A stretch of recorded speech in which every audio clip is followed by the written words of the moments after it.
I got really I got really distracted. Something with RTC, but I'm probably not gonna do too much because actually I might continue. Who knows? But anyways, next up is cardiac glycoside medications. The biggest one I'm probably gonna go over is it's just digoxin. So digoxin is it can be found in plants, including digitalis, right? And then it contains three effects of digoxin. So you have your positive inotropic, right? So this increases the heart contractility, so like it increases the squeeze, and then it also increases the stroke volume, which is like I guess just like the amount of the rate of how much blood goes throughout the body. So in that way, it's not like moving out too slow and stuff. And then you have a decrease in preload, and then you have an increase in blood flow. So basically, it's just helping people that have a less contractility or that doesn't have that good squeeze because remember the heart muscles enlarges and that it doesn't contract as much. So this helps the contractility. The stroke volume it increases blood flow. Biggest takeaway for it. For the positive inotropic. And then negative inotropic, it just decreases the heart rate. So it can have, if it has a negative chronotropic effect, it just decreases the heart rate. And then negative dromotropic is decreases conduction of heart cells. I think we just need to know that. All right, and then side effects. So, like I said, this can also cause decrease in the heart rate. So you can have bradycardia, you can have cardiac dysrhythmias, and then the biggest one that's probably we're gonna be tested on for sure is the blurred yellow visions or the halos. The halos. If a client comes in the ED or anywhere in the clinic, anywhere, and they are taking digoxin and they say they see halos, that is a side effect. It's a side effect of it.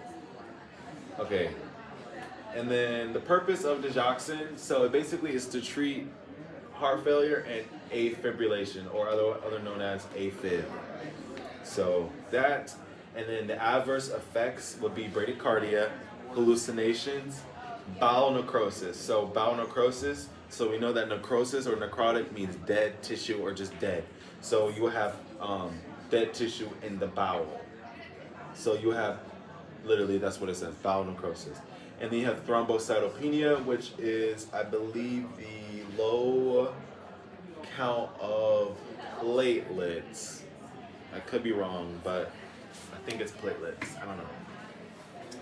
And then nursing considerations. So you want to think ABC, especially when it comes to the heart. So is the client's airway good? Should be. Is their breathing good? Should be. But the circulation is probably going to be off. So you want to check for perfusion. So perfusion is the way how oxygen gets to the body tissues and stuff like that. So the focus is perfusion. And then with the action, you want to always get a baseline pulse rate, right? We always check the pulse before we get medications and stuff like that. So you also want to assess for digitalis toxicity. So basically, if a client is getting too much or too little of their dose or so, or too much of their dose, right? So yeah. And then right here it says what can happen. So they can have ischemia, right? And that can cause clotting, which can also lead to stroke. And they can also have a decrease in tissue perfusion, like I was saying, because of the circulation and the focus is perfusion. If they're not having a lot of oxygenated blood going into their body because of the heart failure, like in the last video I was saying with the heart failure, either they're having left or right side of heart failure, that means the blood is pushing back onto wherever it's going, right? And the heart is not being able to contract and push out through the aorta and get through everywhere else. So basically, it's gonna have a poor perfusion if you have a heart failure and atrial fib. So you really want to make sure you look out for ischemia and decrease in tissue perfusion. And then you want to teach the patient how to check their pulse. Why? Because if people with heart failure, AFib, especially heart failure, remember their heart gets enlarged. So if their heart is getting enlarged, they're gonna have a bradycardic type pulse, right?